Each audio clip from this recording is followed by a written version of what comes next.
안녕하십니까. 한반도 안보전략연구원 부원장 박성황입니다. 이 앞전 유튜브에서는 제가 중국 도시의 현대화, 그리고 서구 개발의 지금 진행 상태, 그리고 중국 고대 문명에 대해서 인식을 다시 해야 된다, 이런 얘기를 여러분들한테 말씀드렸고, 오늘은 중국의 시민들 그리고 중국의 주민들이 어느 정도 생활을 하고 있는가, 그걸 잘 알기 위해서는 제가 중국의 현지 가장 시골에 있는 산을 구경을 하자. 그래서 산에 가면서 중국 사람들이 어떤 생활을 하고 있는가, 그걸 하기 위해서 제가 중국 산행에 대해서 말씀을 중점적으로 드리겠습니다. 중국에는 명산이 있습니다. 보통 이렇게 인터넷을 보시면 여러분들이 중국 명산에서 황산, 태산, 화산, 애매이산, 무이산, 장가계, 청청선 이렇게 많이 나오는데, 제가 이번에 간 것은 주로 오대산, 오악. 한국에서도 악자 들어가는 건 산이 험하다는 뜻이죠. 그래서 오악에 중국에서 유명한 게 동악 하면 태산, 서악 하면 화산, 남악 형산, 북악 향산, 중악 숭산, 이래서 이 5개 산이 중국에서 가장 험하다고 얘기를 합니다. 그래서 옆에 보이는 오악 독전이라는 건 무슨 뜻이냐면, 이걸 태산에다 해놓고 오악에서 가장 존경스럽다, 존재감이 있다, 이런 뜻으로 지금 해놨는데, 이 오악이 중국에서 가장 산이 험하다고 보시면 됩니다. 그래서 저는 이번에 이 중에서 태산과 화산과 숭산을, 3개 산을 갖고, 또 거기에다가 유명한 태양산 있죠, 태양산, 거기를 가가지고 여러분들한테 주로 산에 등반할 때 그 느낌과 일반 사람들을 보는 그런 우리가 시각을 어디다 둬야 될지, 그 부분에 대해서 우리가 살펴볼 예정입니다. 중국 산의 특징은 그렇죠. 자연경관이 수려하다. 우리도 산에 들어가면 자연경관이 수려하다는 걸 알 수 있는데, 중국에 가면 또 다른 스케일의 산이 있다, 이렇게 보시면 됩니다. 또 하나, 중국에는 역사와 문화가 보존됐다. 중국은 특히 도교 사상이 유명하죠. 도교가 바로 자연과 인간의 어떤 결합. 그러니까 도교는 자동적으로 산에서 발달을 할 수밖에 없습니다. 그래서 중국에 가면 도교 사원이 굉장히 많습니다. 도교 사원에 가가지고 중국 사람들이 거기서 절을 하고 향을 피워놓고 하는 걸 많이 볼 수가 있습니다. 그러니까 중국은 산이 무슨 의미가 있냐면은 영적, 철학적 어떤 체험의 장소다, 이렇게 보셔도 될 것 같습니다. 그래서 우리가 등산을 하는 거는 어떤 사진 촬영 이런 것도 있지만, 역사를 탐방하고 어떤 종교순례 목적도 우리가 둘 수가 있다. 또 자연경관이 미국의 그랜드 캐년이나 이런 큰 산에 비해서 우리한테 굉장히 친화적이다. 중국하고 우리하고 온대 기후니까.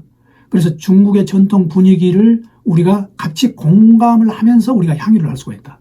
특히 이제 우리는 동양화를 많이 보면서 동양화에 나오는 경관이 있잖아요. 이 경관이 우리 한국 경관도 되지만 중국 경관도 굉장히 많죠. 그래서 우리가 거기서부터 이미 중국의 산과는 굉장히 친화적이다, 이렇게 보시면 됩니다. 또 중국이 산에 대해서 관리를 굉장히 잘했다. 그래서 국가적으로 적극적인 관리 정책을 했다. 특히 난간이나 계단, 우리도 이제 출렁다리가 전국에 지금 300몇 개가 있다고 그러는데, 이 출렁다리, 계단, 데크, 이걸 중국도 굉장히 개발을 해놨다. 여기는 지금 태양산에서 태양산 360도로 볼 수 있는 아주 큰 유리잔도입니다. 유리잔도. 이제 제일 먼저 저희들이 주시해야 될 게 태산이죠. 태산이 높다 대 하늘 아래 메이로다. 그런데 사실 태산보다 더 높은 산이 중국에 많이 있는데, 왜 태산이 당시에 그렇게 얘기가 됐었냐면은, 그 당시에 중국의 주요 문물은 그쪽 지방에서 있었는데, 그쪽 지방에서 유일하게 태산이 가장 높았다. 그래서 중국이 태산을 숭상시하는 거죠. 진시황, 한무제, 당태종이 이 산에 올라가서 봉선의식을 했다는데, 실제 태산에 올라가 보니까 그 당시 그 황제들이 올라갈 수 있었겠느냐, 그런 생각이 들었습니다만, 그리고 또 태산은 유불선, 유교, 불교선, 이 종교 성지가 공통적으로 거기 있습니다. 특히 이제 도교의 사원들이 많고 불교의 사원도 많고, 또 중국에 가보면은 북한에서 주로 그런 식으로 많이 하는데, 유명한 바위에다가 꼭 이렇게 무슨 글을 써놓는 거 있죠. 근데 중국에서는 일반 사람들이 글을 쓰는 건 없고, 대부분 글씨를 잘 쓰는 사람들의 글씨를 국가에서 공식적으로 인정을 해가지고 거기다 붙여놓은 거예요. 그러니까 글씨가 다 잘 쓴 글씨였습니다. 또 하나, 태산 가서 느끼는 건, 굉장히 중국이 이 태산은 어떻게 되어 있는지 관리가 절도 있는 국가 관리 정책이 없었다. 왜 그러냐면, 태산 이렇게 올라가시다 보면 그 잡상인들이 굉장히 많아요. 물론 이제 그 함부로 파는 건 아니지만 가게를 놓고 하는 거지만 생각하는 어떤 성스러운 그런 분위기가 약간 없어졌다 그런 느낌도 들었습니다. 태산보다는 태양산이 훨씬 더 우리 정서에 맞고 중국의 스케일에 맞다 이렇게 느꼈습니다. 우리가 태양산은 이제 훨씬 더 중부 쪽으로 돌아와 가지고 태양산이 있는 건데 태양산을 가보면 태양산은 중국의 그랜드 캐년이라고 불리는데 제가 보기에는 그랜드 캐년보다 훨씬 더 우리 정서에 맞고 더 아름답다는 거죠. 그래서 이 태양산에 올라가 가지고 여러 가지 느끼는 건 뭐냐면은 과연 우리가 중국의 태양산을 왜 그랜드 캐년과 지금까지 이 비교를 해서 우리는 그랜드 캐년은 많이 알고 있지만 태양산은 그렇게 많이 알려져 있지 않은 게 뭐냐. 제가 보기에는 훨씬 태양산이 우리 한국인의 정서에 맞는데. 박성화입니다. 저는 태양산 정상에 올라와 있습니다. 제 사방 주위로 미국의 그랜드 캐년 같은 대협곡을 이루고 있습니다. 아마 제가 보기에는 미국의 그랜드 캐년보다도 훨씬 더 아름답지 않나 이런 생각이 듭니다. 제 주변 광경을 쭉 보시고 여러분들이 한번 판단을 해보시면 됩니다. 제가 360도로 한번 쭉 회전을 해보겠습니다. 도화곡 풍경구는 태양산에 있는 6개의 풍경구 중에 일부분입니다. 이와 같은 큰 스케일의 경치가 적어도 6개 정도 있다고 생각하시면 됩니다. 그러니까 태양산의 대협곡의 규모가 어느 정도가 되는지 상상이 되시겠죠. 그래서 제가 조금 비교를 해보면 이렇습니다. 태양산은 약 400km고 그랜드 캐년은 446. 태양산은 최고봉이 2800입니다. 그리고 그랜드 캐년은 최고봉보다는 밑에 있는 침식 작용을 해가지고 밑으로 꺼져 있기 때문에 최대 깊이로 1800m고 예, 종류가 틀리고 석회암, 사암이고 그랜드 캐년은 사암, 편암, 화강암이고 문제는 태양산은 지각변동으로 의한 융기하고 풍화 이게 이제 주요 변화 과정이고 그랜드 캐년은 콜로라도 강의 침식 작용이 주요 원인입니다. 그러니까 기본적으로 지질이 다른 거죠. 물론 태양산은 2억 5천만 년 전으로 추정되고 그랜드 캐년은 20억 년 전으로 훨씬 더 역사가 있지만 우리가 보는 느낌으로는 태양산이 훨씬 우리 정서에 맞다. 특히 태양산은 인간이 개척한 절벽도로가 굉장히 많아서 태양산 곳곳에 가기가 편하게 해놔서 우리가 태양산의 많은 부분을 볼 수 있다는 그런 측면도 있습니다. 그래서 인간과 자연이 공존하는 그런 측면에서 태양산은 훨씬 우리한테 정감이 있었고 그랜드 캐년은 어떤 원시적인 웅장함, 어떤 지질학적인 신비 이게 그랜드 캐년의 특징이 아닌가 이런 생각이 들었습니다. 한국인 관광객도 상당히 많았습니다. 여기 태양산 한가운데 음식점에 보면 이렇게 한국말이 써져 있어서 깜짝 놀라서 가봤더니 매년 5만 명에서 80만 명 정도가 태양산을 찾는다고 그랬어요. 그래서 한글 간판도 이렇게 가끔 눈에 띄었습니다. 또 하나는 왜 중국 맹성지보다는 산이 좋느냐. 앞으로 이제 중국을 여행하실 분들은 제가 이제 산을 권장하면서 제가 이런 말씀을 드리는데 일반 명성지, 유적지 가면 중국 사람들이 너무 많습니다. 그래서 한국 사람들이 제대로 관람을 할 수가 없습니다. 그래서 아마 산에 가시면은 물론 산에도 중국 사람들이 많이 있습니다만 산에 가시면 훨씬 제대로 중국을 볼 수 있다. 이런 측면에서 한국인한테 중국 산행이 좋지 않느냐 이런 생각이 들었습니다. 특히 이제 중국에 사는 돌 계단이 많습니다. 우리는 주로 이제 흙이나 아니면은 우리 그 야자수로 만든 가마니 있잖아요. 그걸 많이 까는데 중국은 돌 계단이 많기 때문에 운동화를 굉장히 푹신한 운동화를 신고 가야 된다. 난간이 많기 때문에 장갑하고 스틱을 반드시 가지고 가야 된다. 또 하나는 중국 산에서 일반 사람들이 파는 음식은 우리 한국 사람들한테 맞지 않는 게 너무 많아요. 예를 들면 제가 태양산 가서 소세지를 사 먹었는데 소세지가 너무 딱딱해가지고 거의 가죽을 씹는 거하고 똑같을 정도로 우리 입에는 좀 안 맞잖아요. 그래서 음식물은 반드시 시내에서 자기가 좋아하는 걸 사가지고 가시는 게 중국 산행에 도움이 될 거라고 생각이 합니다. 또 하나 팁을 드리면은 60세 이상은 명승지에 입장 무료는 데가 많이 있습니다. 특히 이제 전체 들어가는 입장권은 무료고 차량하고 케이블카도 발행하는 데가 굉장히 많습니다. 그러니까 이걸 어떻게 증명을 하냐면은 여권을 가지고 가셔야 돼요. 그래서 저는 걱정이 뭐냐면은 내 여권이 달아질까봐 계속 그 여권을 제시를 하거든요.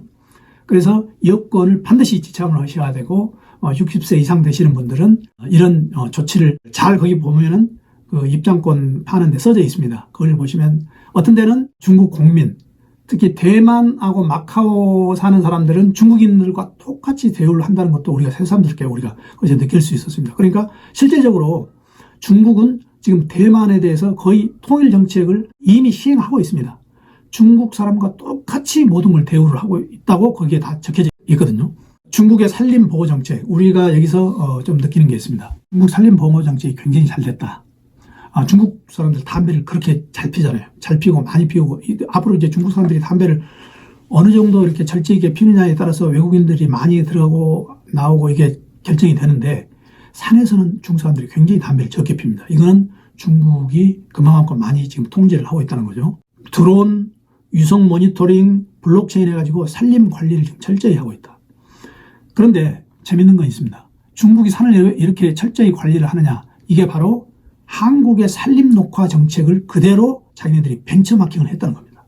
1970년부터 1990년 사이에 한국이 산림 녹화를 어떻게 시행을 했느냐, 그걸 그대로 벤처마킹을 해서 중국 산에 가보면 지금도 벌거숭이 산은 거의 없고, 옛날에 그랬다 하더라도 대부분 나무들이 울창합니다. 특히 제가 이제 사진을 본 건데, 태양산을 처음에 개발할 때, 태양산에 개발할 때 사진을 보면은 민둥산이었어요, 태양산이.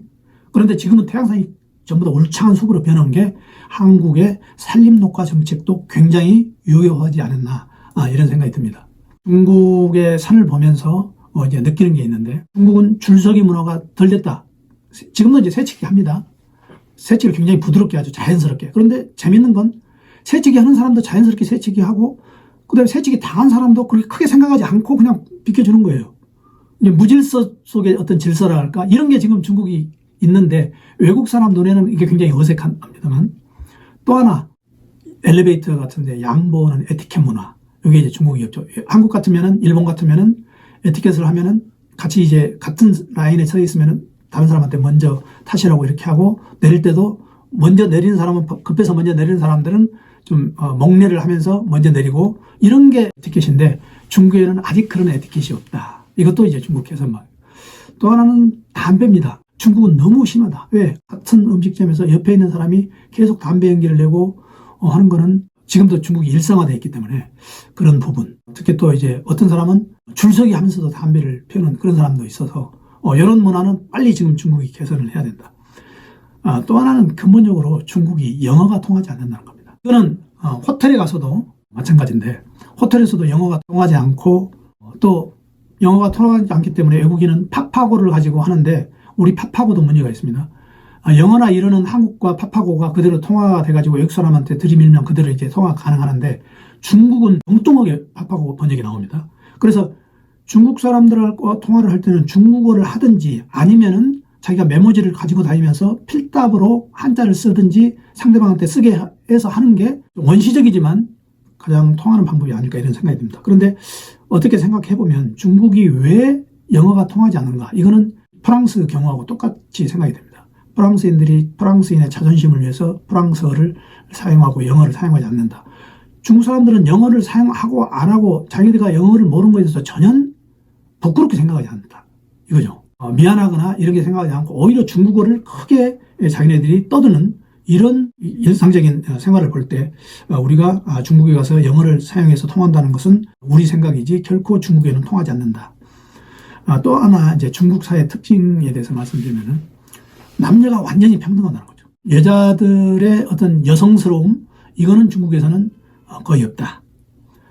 사회 전반이 어떤 국가의 보이지 않는 통제에 의해서 사회 전반이 지금 조절이 되고 있다. 그러면서도 국민들한테는 그걸 표를 내지 않는다. 예를 들면 이렇습니다. 제가 장안에 대해서 말씀드렸는데, 시안에서 호텔방에서 자는데 토요일, 일요일 저녁에 저녁 12시까지 계속 음악 소리가 들려요. 그런데 나는 이건 휴일이라 그런 줄 알았더니 다음날 월요일에도 저녁 9시부터 11시까지 음악 소리가 들립니다. 호텔에. 이런 거 보면은 어떤 보이지 않는 손이 작용을 하지만 결코 밖으로 내보이지 않는다. 이것도 중국 특색 사회주의라고 그러죠. 중국 특색 사회주의의 하나가 아닌가. 이런 생각이 들었습니다. 그래서 제가 이번에는 이런 여러 가지 일반 시민들의 사고방식에 대해서 여러분들한테 말씀드렸습니다.